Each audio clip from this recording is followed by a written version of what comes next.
ఓం నమో వెంకటేశాయ. ఈరోజు మంగళవారం తిరుమలలో స్వామివారి దర్శనం వివరాలు తెలుసుకుందాం. ఈరోజు మంగళవారం ఉదయం 5 గంటలకు వైకుంఠంలోని 6 కంపార్ట్మెంట్స్ లలో మాత్రమే ఎలాంటి దర్శనం టికెట్స్ మరియు టోకెన్స్ లేని భక్తులు వెయిట్ చేస్తూ ఉన్నారు. ఈ వైకుంఠంలోని కంపార్ట్మెంట్స్ లలో వెయిట్ చేస్తున్న భక్తులకు సుమారుగా 8 గంటలలో దర్శనం అవ్వొచ్చు. ఇక ఈ రోజు సర్వదర్శనానికి అంటే ఎలాంటి దర్శనం టికెట్స్ మరియు టోకెన్స్ లేని భక్తులకు సుమారుగా 8 నుంచి 12 గంటలలో దర్శనమయ్యే అవకాశం ఉన్నది.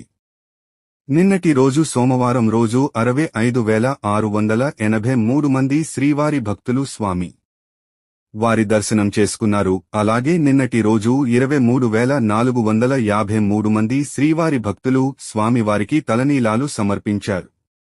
3,74,00,000 రూపాయలు భక్తులు స్వామివారికి సమర్పించిన హుండీ కానుకలు.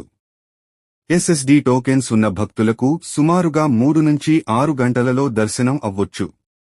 300 రూపాయలు మరియు 500 రూపాయల వర్చువల్ సేవ దర్శనం టికెట్స్ ఉన్న భక్తులకు సుమారుగా 3 నుంచి 5 గంటలలో దర్శనమయ్యే అవకాశం ఉన్నది.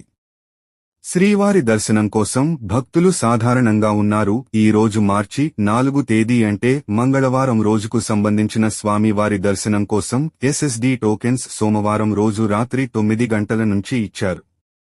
అలిపిరి దారిలో నడిచి వెళ్లే వారికి దారి మధ్యలో టోకెన్స్ ఇవ్వరు.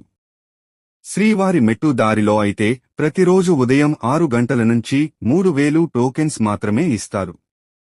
నెక్స్ట్ వీడియోలో టీటీడీ వారి లేటెస్ట్ ఇన్ఫర్మేషన్ కూడా తెలియచేస్తాను. ఓం నమో వెంకటేశాయ.